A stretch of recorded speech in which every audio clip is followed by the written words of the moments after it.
فأعوذ بالله من الشيطان الرجيم بسم الله الرحمن الرحيم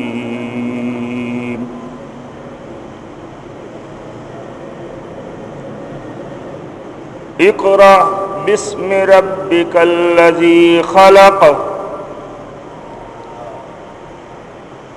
خلق الإنسان من علق اقرأ وربك الأكرم الذي علم بالقلم علم الإنسان ما لم يعلم صدق اللہ العظیم۔ معزز حاضرین اور سامعین کرام، اللہ تبارک و تعالی کے فضل و احسان سے قرآن مجید فرقان حمید میں سے 96 نمبر سورہ العلق کی ابتدائی آیتیں 5 تلاوت کرنے کا شرف حاصل ہوا۔ اللہ تبارک و تعالی سے دعا ہے کہ وہ ہمیں قرآن مجید کے ساتھ کما حقہ وابستہ ہونے کی توفیق عطا فرمائے۔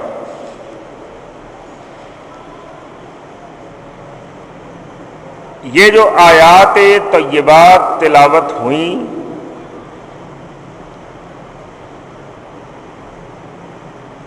ان کا امتیاز یہ ہے کہ ان آیات کو پہلی وحی ہونے کا شرف حاصل ہے،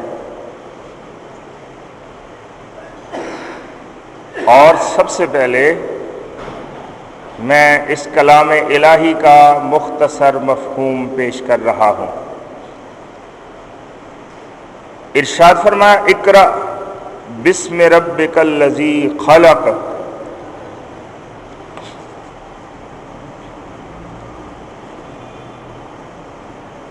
اپنے اس رب کے نام کے ساتھ پڑھیے جس نے پیدا فرمایا۔ خلق الانسان من علق، انسان کو پیدا فرمایا علق سے۔ اقرأ وربک الاکرم، آپ پڑھیے اور آپ کا رب بڑا کریم ہے۔ الذی علم بالقلم، وہ ذات جس نے انسان کو قلم کے ذریعے تحصیل علم کی صلاحیت بخشی۔ علم الانسان ما لم یعلم، اور انسان کو وہ کچھ جاننے کی صلاحیت ودیت فرمائی جو وہ نہیں جانتا۔ یہ مختصر مفہوم ہے، اور اللہ کے نبی صلی اللہ علیہ وآلہ وسلم غار حرا میں پہلی وحی کے طور پر اس کو وصول کرتے ہیں۔ اس لحاظ سے اس کی اہمیت بہت ہی زیادہ ہے۔ First impression is the last impression, اور یہ فرسٹ امپریشن مجھے دوستوں نے کہا کہ اس کی تھوڑی سی تشریح کی جائے، اور اس حوالے سے میں یہ سعی کر رہا ہوں، اللہ تبارک و تعالی قبول فرمائے۔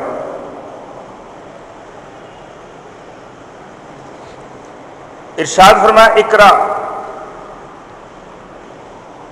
پڑھیے۔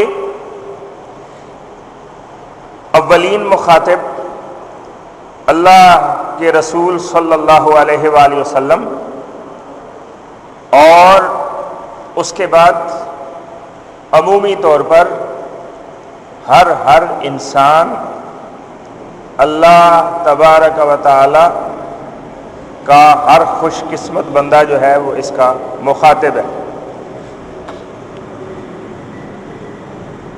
اقرا امر کا صیغہ قرأ سے اور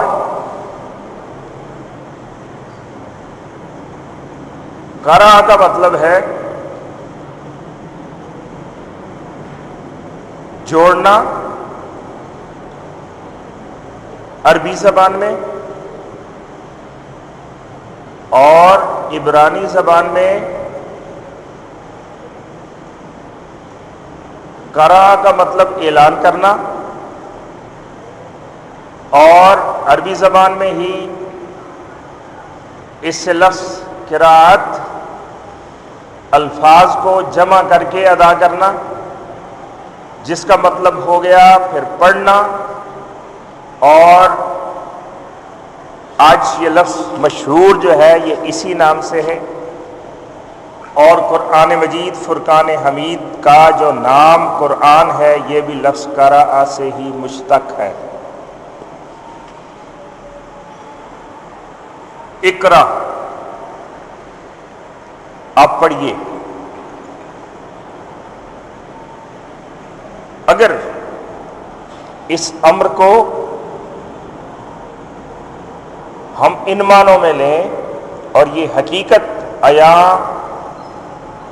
کرنے کی کوشش کریں کہ مسلمانوں کو جو پہلا حکم ملا اس کا تعلق تحصیل علم سے ہے، تو یہ بالکل حقیقت ہے۔ اقرا کا مطلب پڑھ۔ اگر حصول علم کے معنوں میں اس کو لیں اور یہ اس سے مقصد عیاں ہے، تو پھر یہ بہت بڑی حقیقت واضح ہوتی ہے کہ دو طرح کے ادیان ہیں۔ ایک وہ ادیان جو مین میڈ ہیں، انسان کے بنائے ہوئے مذاہب ہیں، اور وہ دین جو گاڈ اورینٹڈ اللہ تبارک و تعالی نے جس کو نازل فرمایا اور جس کا نام اسلام ہے۔ ان دونوں میں فرق یہ ہے کہ مذاہب جو انسان تراشتا ہے اس میں انسان کی جہالت کو ایکسپلائٹ کیا جاتا ہے، اور جتنا انسان جاہل ہو انسان کے بنے ہوئے دین اتنے ہی پھلتے پھولتے ہیں، فروغ پاتے ہیں، اور اللہ کا بنایا ہوا دین جو ہے وہ جہالت کے خلاف ہے، اس لیے کہ اللہ تبارک و تعالی انسان کو ایکسپلائٹ نہیں کرنا چاہتا، انسان کا استحصال نہیں چاہتا، انسان سے کچھ لینا نہیں چاہتا، انسان کو لوٹنا نہیں چاہتا، بلکہ انسان پر کرم کرنا چاہتا ہے، انسان پر فیضان چاہتا ہے، اور اللہ تبارک و تعالی انسان پر احسان کرنا چاہتے ہیں۔ اس لیے یہ بنیادی فرق نظر آتا ہے کہ انسان کے بنائے ہوئے دین ان کے جو کرتا دھرتا ہوتے ہیں وہ یہ چاہتے ہیں کہ علم نہ پھیلے، اور جو اللہ تبارک و تعالی ہے وہ یہ چاہتا ہے کہ علم پھیلے، اس لیے کہ انسان کے بنے ہوئے جو دین ہے، جو نظام ہے، جو فلسفے ہیں، جو سوسائٹی ہے، اس کو علم سے خطرہ ہوتا ہے، لیکن اللہ کے بنائے ہوئے دین کو، اللہ کے فلسفے کو، اللہ کے پیغام کو علم سے کوئی خطرہ نہیں ہے، بلکہ علم اور اسلام لازم و ملزوم ہے، اور جتنا علم فروغ پائے گا اتنا ہی اسلام نشو و نما پائے گا۔ اس لیے حیرت انگیز طور پر ہم جڑا ہوا تعلیم کے ساتھ پاتے ہیں اسلام کو۔ استحصالی نظام چونکہ یہ نہیں، آپ جانتے ہیں کہ یہ چھوٹی سی مثال آپ سمجھیں کہ وہ کلچر، وہ معاشرہ، وہ سوسائٹی جو ایک نواب یا ایک جاگیردار یا ایک زمیندار،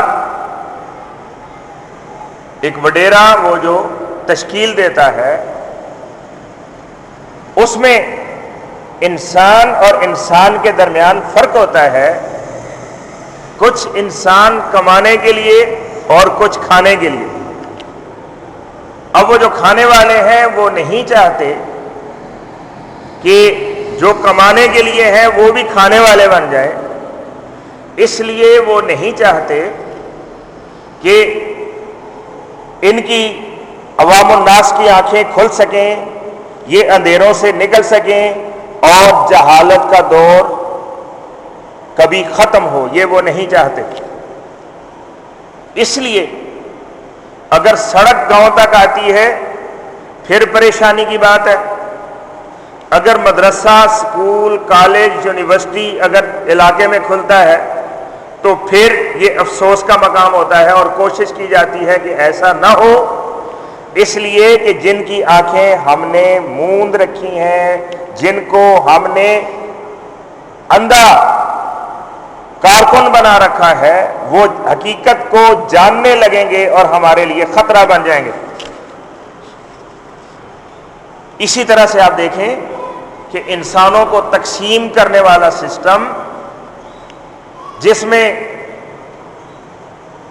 ذات اور پات کا نظام ہے، اس میں وہ شودروں کو یہ حق نہیں دیا جاتا کہ وہ بھی علم حاصل کر سکیں، اس لیے کہ اگر یہ علم سیکھ جائیں گے، اس کے پیچھے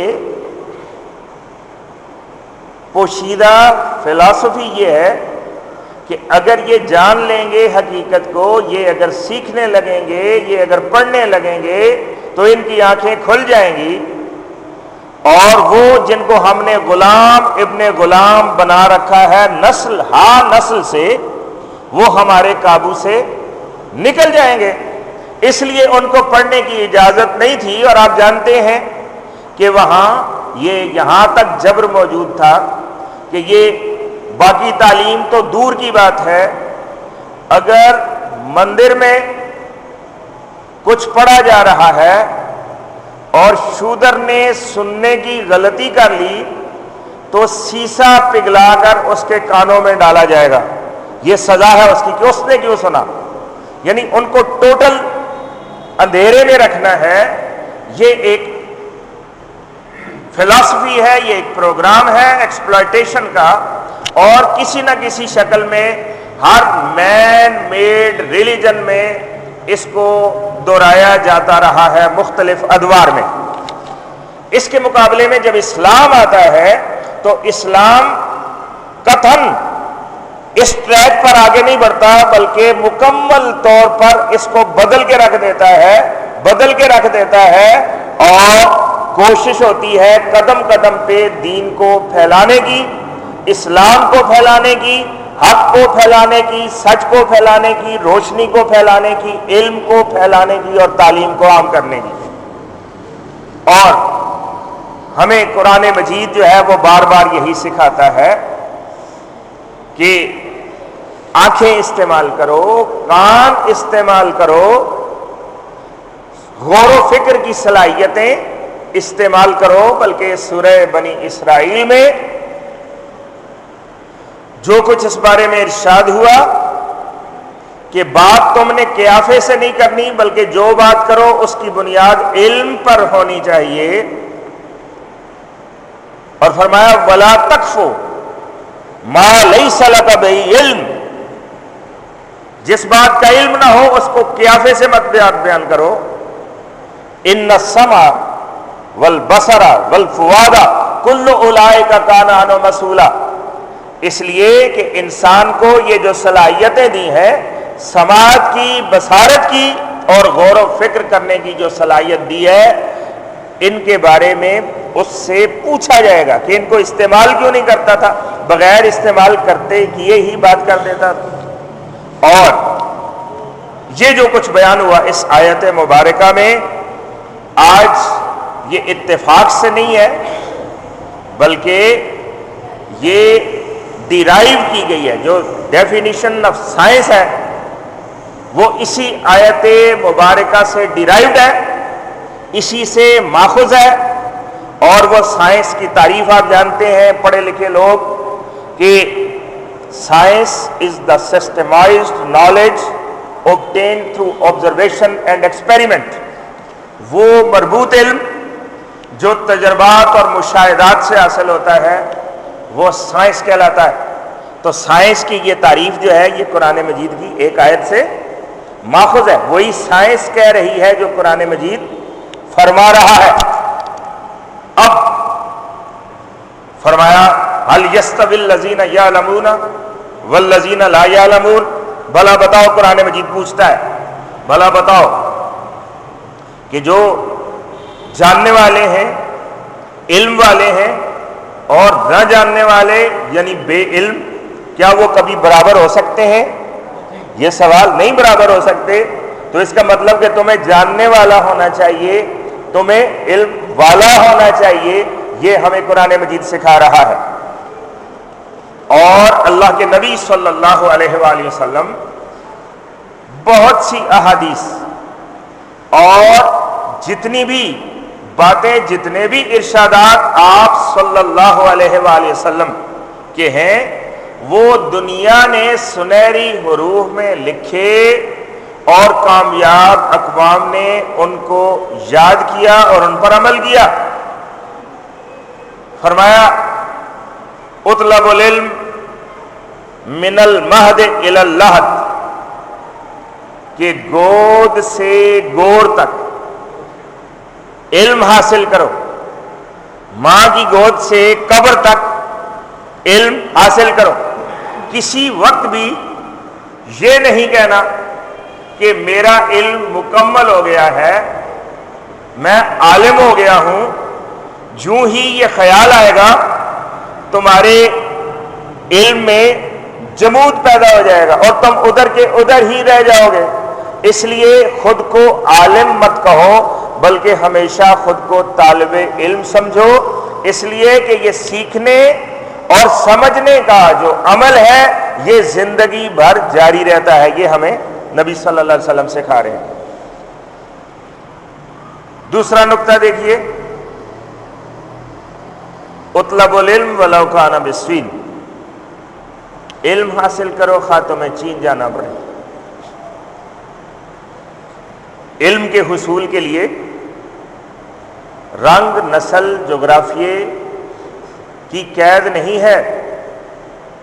جہاں سے بھی علم حاصل ہوتا ہے تم سیکھو. کتنا خوبصورت پیغام ہے.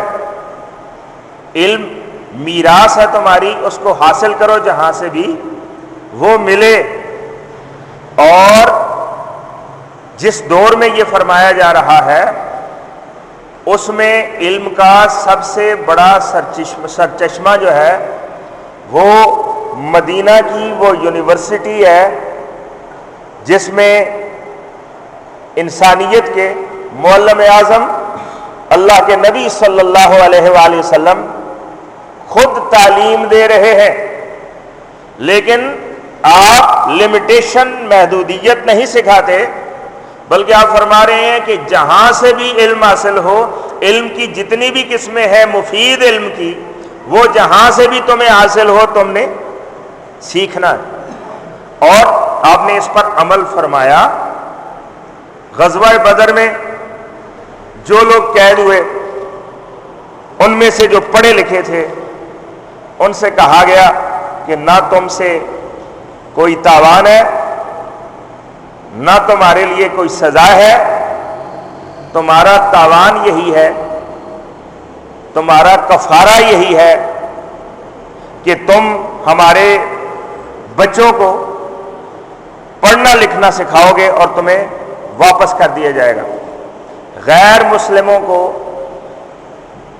مسلمان بچوں کو تعلیم دینے کے لیے مقرر فرمایا, اس لیے کہ جو کچھ تم جانتے ہو وہ یہ نہیں جانتے.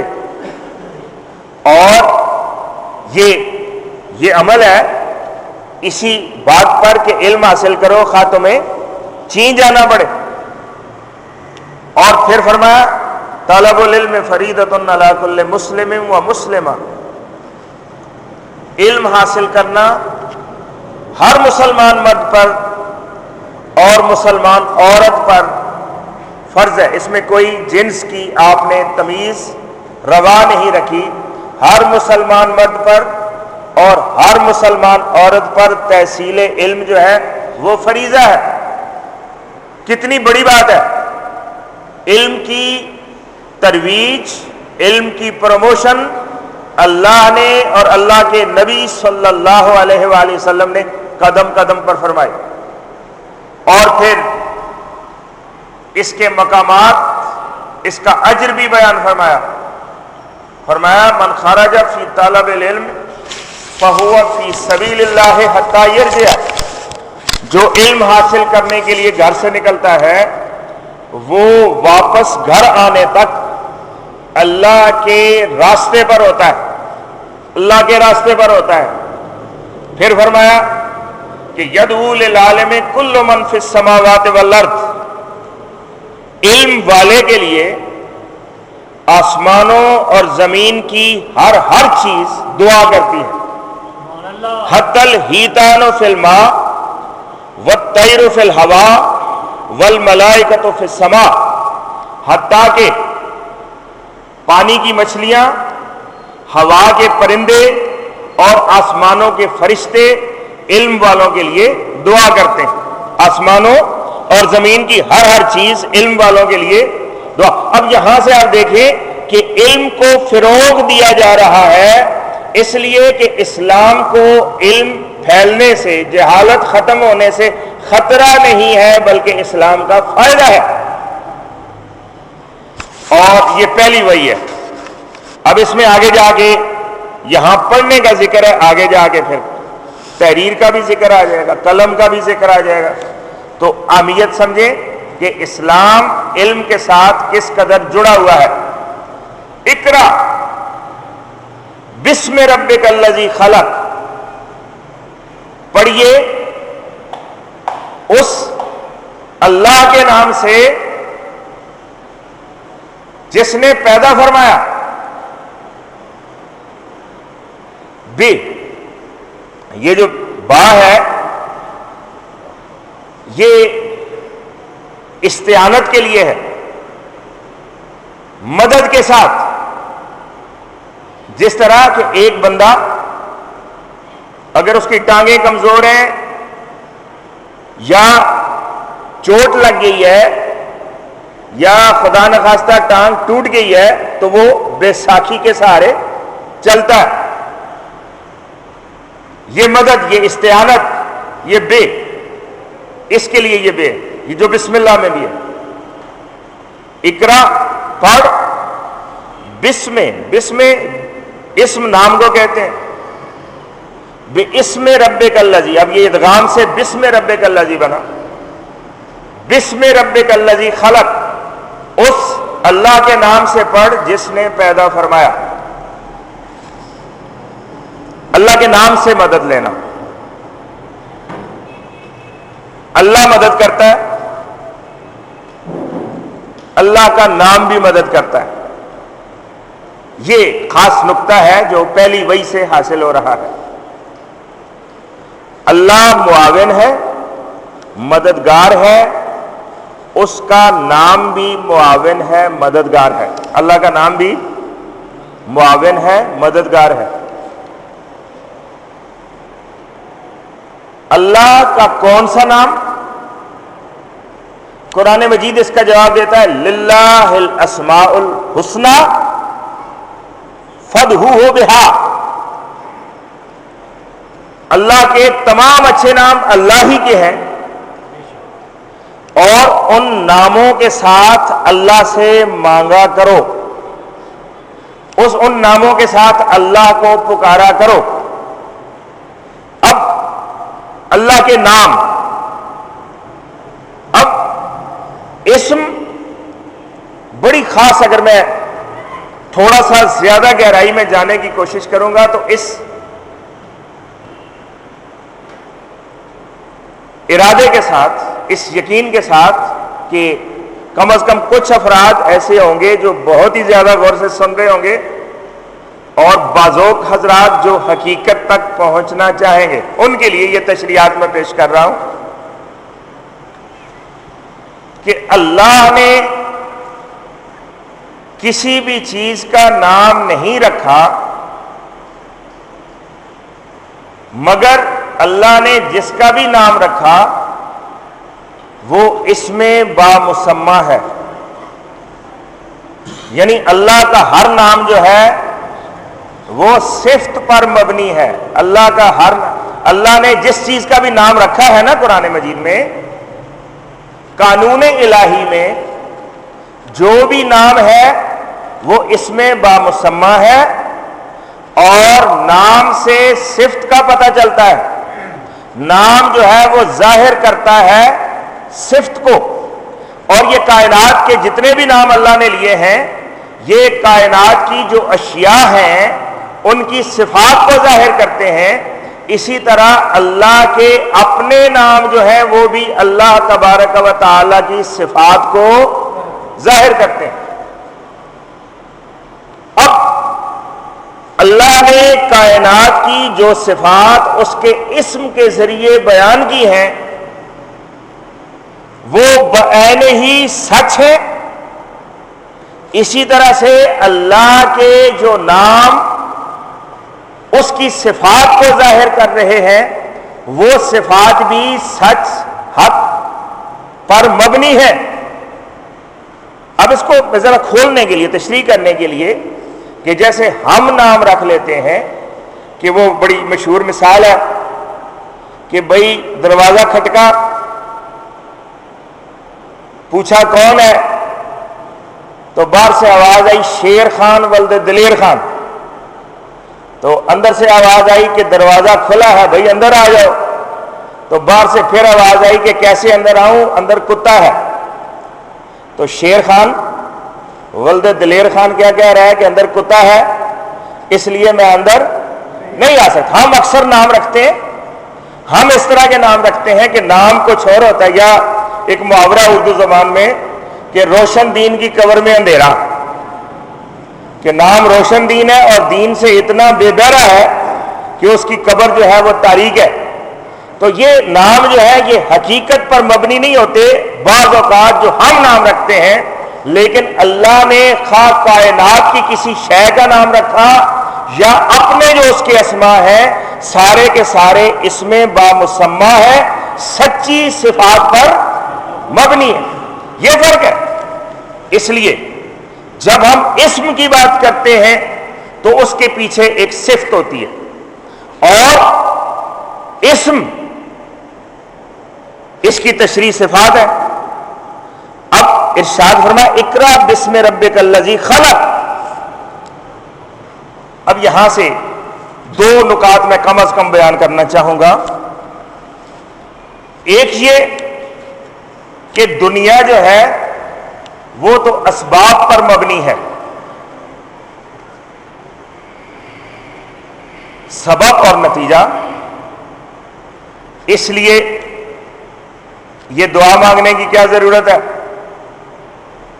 کیا اس سے کچھ حاصل بھی ہوتا ہے یا نہیں ہوتا؟ اور اس قسم کی جاہلانہ سوچ کو فروغ دیا جاتا ہے. بعض اوقات قرآن مجید کی آیات بھی بیان کی جاتی ہیں اس کو سپورٹ کرنے کے لیے، جیسے ارشاد فرمایا لیس للانسان الا ما سعی، کہ انسان کے لیے بس وہی کچھ ہے جس کے لیے وہ کوشش کرتا ہے. اب یہ چیز تھی جس کو شیکسپیئر نے کہا کہ شیطان بھی بعض اوقات اپنا مقصد حاصل کرنے کے لیے الہامی کتابوں کے حوالے دیتا ہے. شیطان ہے، مقصد بھی شیطانی، لیکن حوالے الہامی کتابوں کے. یہ وہ انداز ہے. اب یہ سکھایا جاتا ہے کہ یہ مانگنے سے، دعائیں مانگنے سے کیا ہوتا ہے؟ عمل ہی سارا کچھ ہے. یہ بذات خود ایک موضوع ہے، ایک لیکچر کا، انشاءاللہ کبھی اسی پہ بات اللہ نے موقع دیا تو کریں گے، تاکہ بالکل نکھر کے دھل کے بات سامنے آپ کی حقیقت آ جائے کہ سچ کیا ہے۔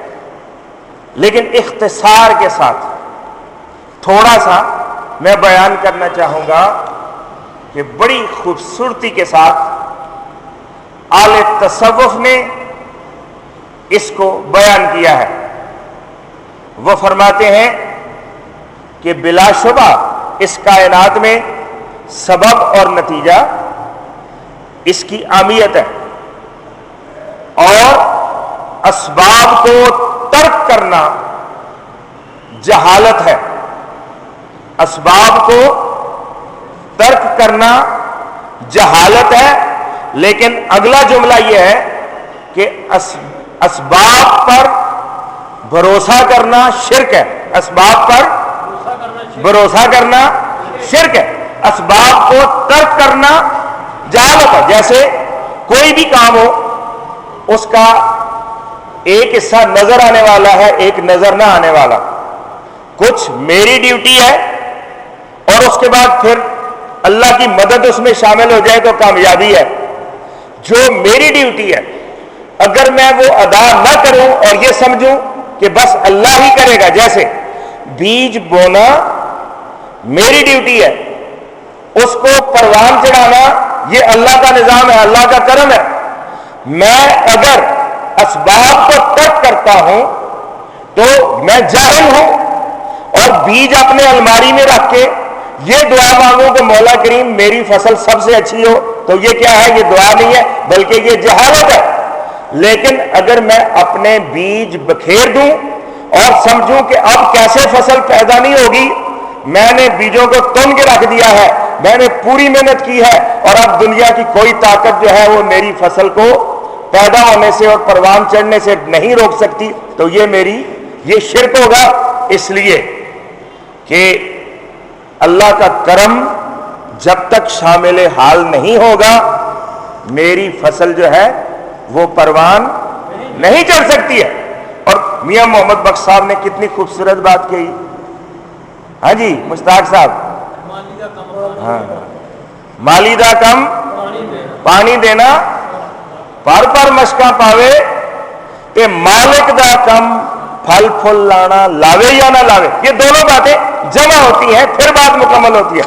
اور اللہ کے نبی صلی اللہ علیہ وسلم نے ایک جملے میں اس ساری حقیقت کو جمع فرمایا۔ آپ نے ارشاد فرمایا السعی منی، کوشش میری طرف سے ہے، والاتمام من اللہ، اور اس کا انجام اللہ کے ہاتھ میں ہے۔ کوشش میری طرف سے ہے اور نتیجہ اللہ۔ اس لیے اب صحیح پھر طریقہ کار کیا بنے گا کہ میں اپنی طرف سے پوری کوشش کروں، اور جب میں کوشش کر چکا ہوں تو اس کے بعد میں ہاتھ پھیلا دوں اپنے مالک کے حضور کہ اے اللہ انجام تیرے ہاتھ میں ہے، اور میرے عمل کو بہتر انجام سے آشنا کرنا۔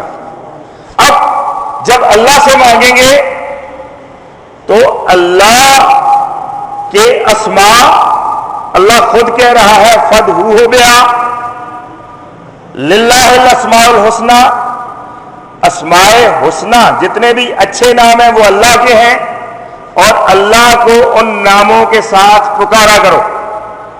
اور ناموں میں برکت ہے، یہ ارشاد فرمایا سورہ الرحمن کی آخری آیت میں تبارک اسم ربک ذو الجلال والاکرام، تیرا رب جو ذو الجلال والاکرام ہے اس کے جو نام ہیں وہ برکت والے ہیں، نام برکت والے ہیں۔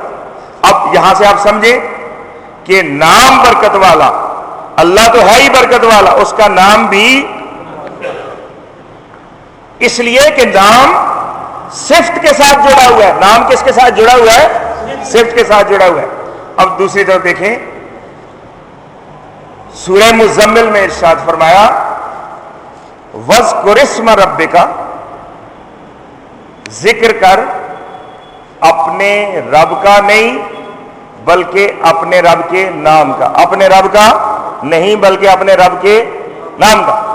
اس لیے رب تو ایک ذات ہے، ذات کو ہم نہ دیکھ سکتے ہیں نہ سن سکتے ہیں، احاطہ شعور میں لا نہیں سکتے۔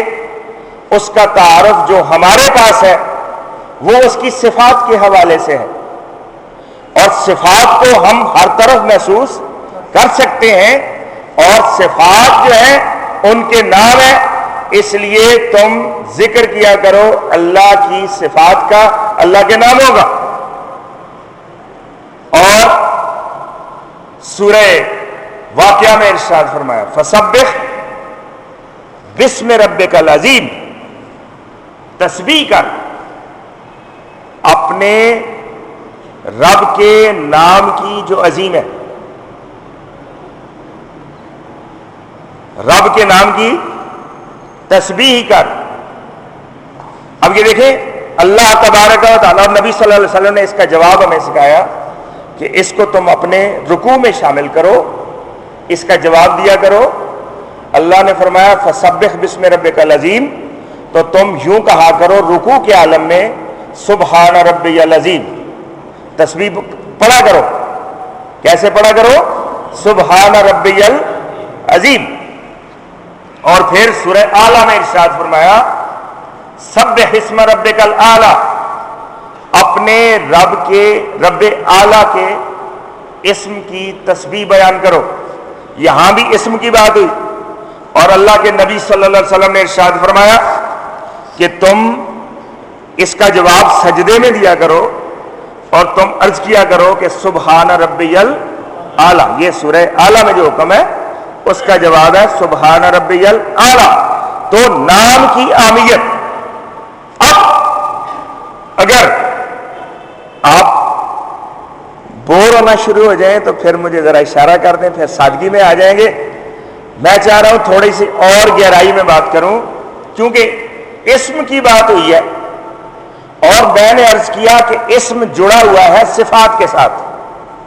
اب یہ کائنات بنی تو کیسے بنی؟ یہ بہت بڑا سوال ہے، اور اس پر سائنسدان بھی اور فلاسفر بھی آج تک غور کرتے رہے اور غور کر رہے ہیں۔ اور جو ہمارے علماء تصوف ہیں ان کی جو بات ہے اس کا خلاصہ میں بیان کرتا ہوں۔ وہ یہ کہتے ہیں کہ اللہ تبارک و تعالی ارشاد فرماتا ہے انما امرہ اذا اراد شیئا ان یقول لہ کن فیکون، کہ اللہ جب کچھ بنانے کا ارادہ کرتا ہے تو وہ کہتا ہے کن، ہو جا، تو وہ کام ہو جاتا ہے۔ اب بڑا نازک مقام ہے کہ یہ تو ہے نا کہ مثلا پانی نے برف بننا ہے، بارش نے برسنا ہے، تو امر تکوین کے ذریعے مسلسل یہ عمل ہو رہے ہیں کہ اللہ نے سمندر کے پانی سے کہا کہ بخارات میں تبدیل ہو جا، وہ بخارات میں تبدیل ہوا۔ اب جس کو خطاب فرمایا گیا وہ چیز بھی موجود ہے، اور جو کچھ بننے کے لیے کہا گیا وہ چیز بن گئی، جس کو مخاطب کیا گیا وہ چیز موجود ہے۔ اور جب چیز موجود ہی نہ ہو، جب کچھ ہے ہی نہیں، تو اس کو مخاطب کرنا جو سن ہی نہیں رہی، جس کی حقیقت ہی نہیں ہے، یہ ایک لفظ اور جاہلانہ یا پاگلانہ عمل ہے، اور اللہ کے شایان شان نہیں ہے۔ اس لیے وہ کہتے ہیں کہ جب پہلی دفعہ کائنات میں یہ حکم آیا کہ ہو جا، تو کچھ چیزوں کو کہا گیا کہ کچھ چیزوں میں بدل جاؤ۔ اب اگر یہ تسلیم کریں کہ اللہ موجود تھا اور مادہ بھی موجود تھا، اللہ نے مادے سے کہا کہ کائنات میں بدل جاؤ، تو پھر یہ ماننا پڑے گا کہ جس طرح اللہ ہمیشہ سے ہے، معاذ اللہ مادہ بھی ہمیشہ سے ہے۔ اس کو کہتے ہیں تعدد قدیم۔ یہ شرک ہے کہ قدیم تعدد واحد ہم مانتے ہیں، اور قرآن مجید اس کو بیان کرتا ہے، هو الاول وہ اللہ سب سے پہلا، سب سے قدیم، وہ اس وقت سے ہے جب کچھ بھی نہیں تھا. اس لیے اگر مادے کو مانے سب سے پہلے وہ بھی تھا تو اس کا مطلب ہے کہ دو چیزیں تھیں، اللہ بھی تھا اور مادہ بھی تھا. تو پھر نفی ہوگی کس کی؟ ہول اولوں کی نفی ہوگی. یہ بات بھی غلط ہے. اب مادہ بھی جب موجود نہیں اور اللہ ہی اللہ ہے تو پھر اللہ نے کس سے فرمایا کہ ہو جا؟ اب وہ بیان فرماتے ہیں کہ اللہ ذات کے لحاظ سے بھی موجود تھا، صفات کے لحاظ سے بھی موجود تھا. اللہ کی ذات بھی موجود تھی، اللہ کی صفات بھی موجود تھی. اس لیے اللہ کی ذات نے اپنی صفات سے کہا کہ کائنات میں ڈھل جاؤ، اور اللہ کی صفات جو ہے وہ کائنات میں ڈل گئی. اس لیے اللہ کو نظر نہیں آتا، لیکن کسی کو پہچاننا ہو تو کس طرح پہچانتے ہیں؟ صفات سے پہچانتے ہیں نا، صفات سے پہچانتے ہیں. اور پہچاننے کا صفات کا جو مرکز ہوتا ہے، مثلا شخصیت کو پہچاننا ہے تو چہرے سے پہچانتے ہیں، مرکز صفات ہے. یہاں آواز، یہاں آنکھیں، یہاں زبان، اور اللہ کی رحمت کا یہ مرکز ہے، پہچان ہے. تو یہ کائنات اللہ کی صفات سے وجود میں آئی، اور اس میں جو جو چیز ہے وہ اللہ کی کسی صفت کا مظہر ہے. اس لیے ارشاد فرمایا اینما تولو فثم وجہ اللہ، تم جدھر بھی منہ کرو گے تمہیں اللہ کا چہرہ نظر آئے گا.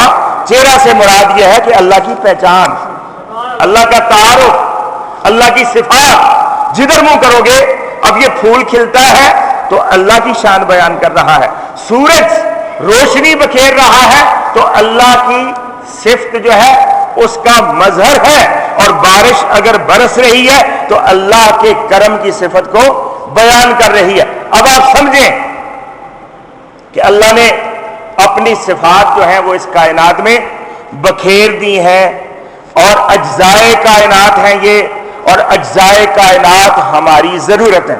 کبھی اس شے کی ضرورت، کبھی اس شے کی ضرورت.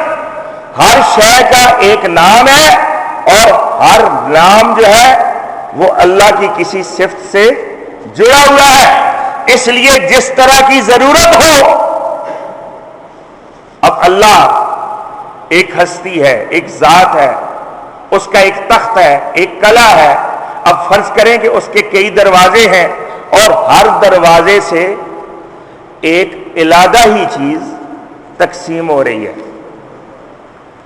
کہیں رحمت تقسیم ہو رہی ہے اس لیے کہ وہ رحمان ہے، کہیں کرم تقسیم ہو رہا ہے اس لیے کہ وہ کریم ہے، کہیں روشنی تقسیم ہو رہی ہے اس لیے کہ وہ نور ہے، کہیں علم تقسیم ہو رہا ہے اس لیے کہ وہ علیم ہے.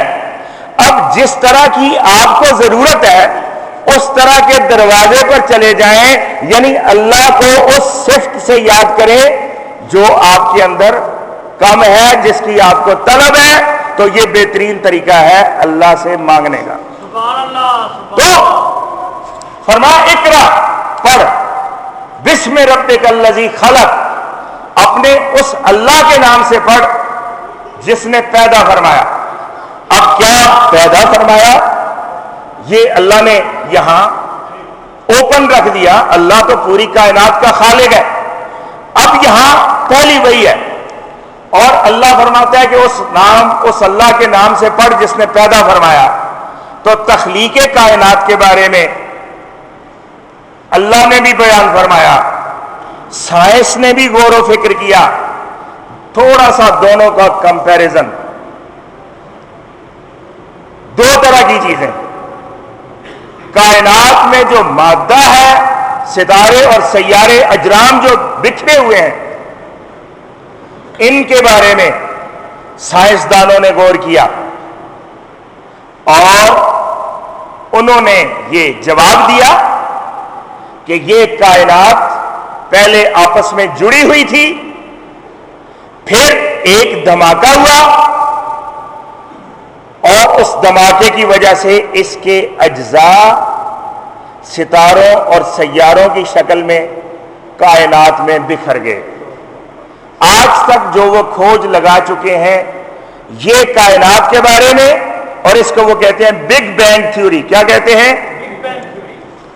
پھر اس کے بعد ارب سال کے بعد پھر اللہ تبارک و تعالی نے زندگی تخلیق فرمائی، تو وہ کہتے ہیں کہ زندگی سب سے پہلے پانی سے پیدا ہوئی، خشکی پر بعد میں وجود میں آئی۔ سب سے پہلے پانی کا زندگی کا آغاز کہاں سے ہوا؟ پانی سے۔ اب یہ دو تھیوریز سائنس کی، ایک کا تعلق فزکس سے اور ایک کا تعلق بایولوجی سے۔ اللہ تبارک و تعالی ان دونوں تھیوریز کو ایک ہی آیت میں بیان کرتا ہے۔ سورہ انبیاء قرآن مجید کی 21ویں سورت اور آیت نمبر 30، اولم یر الذین کفروا، کیا ہماری شان سے انکار کرنے والے غور نہیں کرتے؟ ان السماوات والارض کانتا رتقا ففتقناہما، کہ یہ آسمان اور زمین باہم ملے ہوئے تھے پھر ہم نے اس کو جدا کیا۔ یہ تو ہوگی بگ بینگ تھیوری۔ اور اگلا حصہ اسی آیت کا، وَجَعَلْنَا مِنَ الْمَاءِ كُلَّ شَيْءٍ حَيٍّ، اور ہم نے ہر چیز کو پانی سے پیدا کیا، اور ہم نے ہر زندہ چیز کو پانی سے پیدا کیا۔ اب یہ زندگی کے بارے میں دو تھیوریز ایک آیت میں بیان ہوئی، اور سائنس آج اس کی تصدیق کر رہی ہے۔ لیکن میرے پاس وقت تھوڑا ہے، آگے ہم نے جانا ہے۔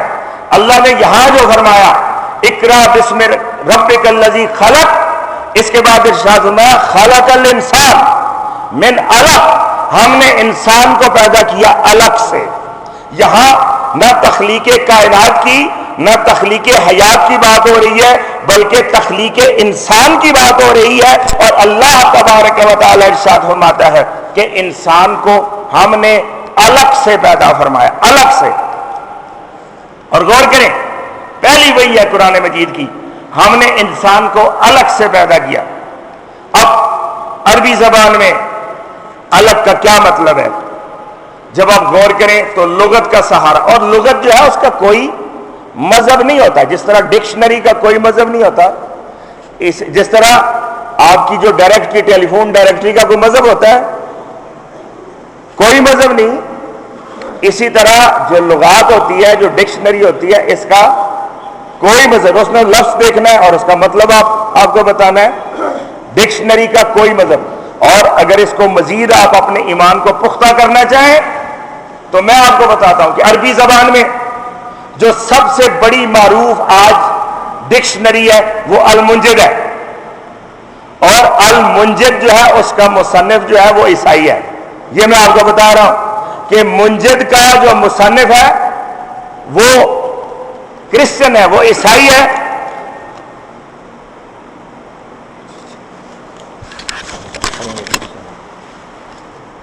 اور آپ المنجد کھولیں، اس میں آپ دیکھیں کہ اللہ فرماتا ہے ہم نے انسان کو علق سے پیدا کیا۔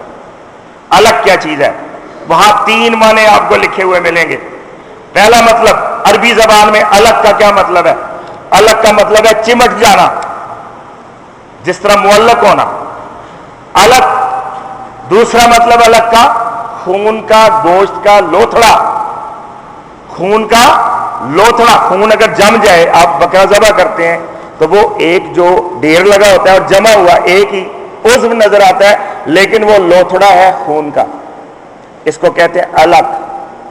تیسرا علق کا مطلب جو پانی میں ایک مخلوق پائی جاتی ہے، جوہر چھپڑ وغیرہ میں، اور انسان کو چمٹ جاتی ہے، جونک جس کو کہتے ہیں، انگلش میں لیچ کہتے ہیں۔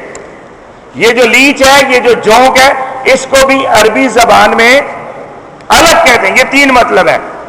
اب اللہ نے فرمایا کہ ہم نے انسان کو علق سے پیدا کیا، اور میں آپ کو ایک حیرت انگیز بات بتانے لگا ہوں کہ ٹورنٹو یونیورسٹی کینیڈا میں اس کا چیئرمین ہے ڈپارٹمنٹ آف اناٹمی کا ڈاکٹر کیتھ مور اور پروفیسر آف ایمبریولوجی کہ علم جنین جو شکم مادر میں انسان کی نشو و نما ہوتی ہے اس کا بہت بڑا سکالر اور اناٹمی کا چیئرمین شعبے کا، پورے یونیورسٹی کے شعبے کا، عربی کچھ طالب علم اکٹھے ہوئے اور انہوں نے قرآن مجید کی علم جنین کے بارے میں، انسان کی تخلیق کے بارے میں جو کچھ قرآن مجید میں آیا ہے اس کا انگلش ٹرانسلیشن اکٹھا کر کے اس کو پیش کیا اور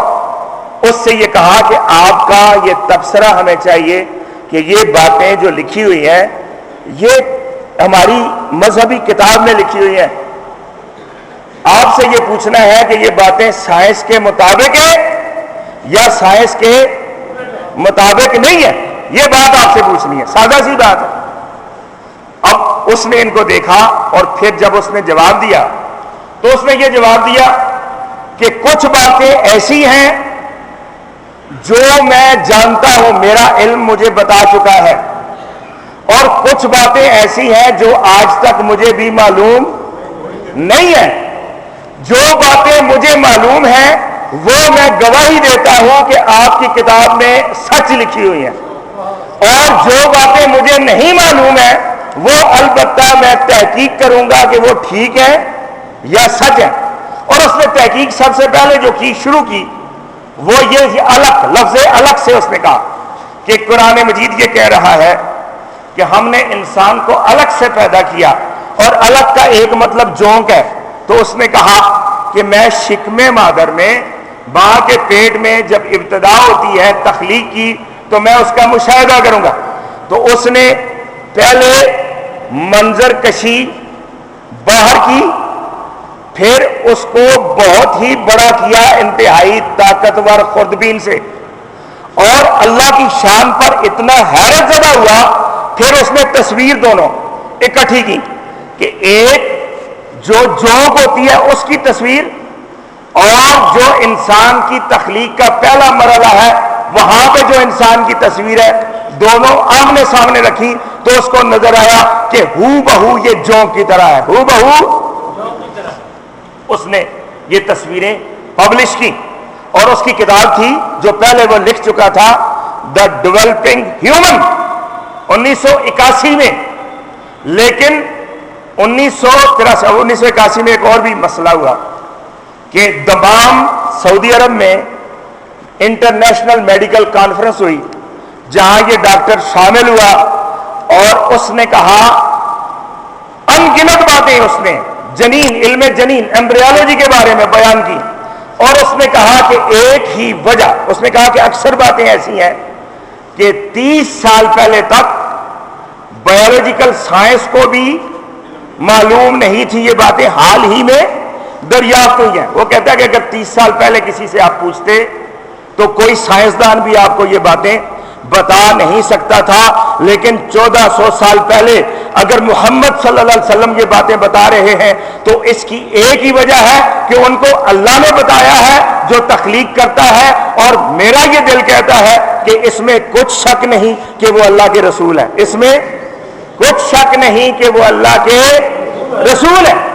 اور اس کے بعد یہ تاریخ بتاتی ہے کہ قرآن مجید سے رہنمائی حاصل کرنے کے بعد اس نے دا ڈیولپنگ ہیومن کا جو اگلا ایڈیشن، تیسرا ایڈیشن شائع کیا، وہ اس نے اس میں یہ باتیں بھی لکھی، اور اس پر اس کو the best medical book written by a single author اس کا ایوارڈ بھی ملا کہ ایسی میڈیکل کی کتاب جس کو ایک ہی مصنف نے لکھا، وہ بہترین کتاب کا ایوارڈ اس کو ملا۔ اور یہ کتاب جو ہے آج MBBS کے دنیا بھر میں جو کورس ہیں اس کے سال اول میں پڑھائی بھی جاتی ہے، تو آپ اندازہ کریں کہ یہ تخلیق انسان کے بارے میں سائنس کی گواہی ہے کہ جو اللہ نے بتا دیا وہ بعین ہی سچ ہے اور ہمیشہ کے لیے سچ ہے اور ایبسولوٹ ٹروتھ ہے۔ تو میں بہت کچھ اس سلسلے میں بیان کرتا، لیکن افسوس کہ وقت ہو چکا، اور اس لیے تشنگی لیے ہوئے نامکمل بات کے ساتھ پیاس لیے ہوئے اس دعا کے ساتھ آپ سے اجازت چاہوں گا کہ اللہ تبارک و تعالی نے یہ جو کتاب قرآن مجید ہمیں عطا فرمائی ہے، ہم اس کی عظمت سے نا آشنا ہے، لیکن زمانہ اس کی عظمت سے آگاہ ہونے جا رہا ہے۔ میں دعا کرتا ہوں کہ اللہ تبارک و تعالی قرآن مجید کے ساتھ ہمارا جو اتصال ہے، ہمارا جو تعلق ہے، اس کو کما کوہ مضبوط بنائے۔ وما علینا الا البلاغ المبین۔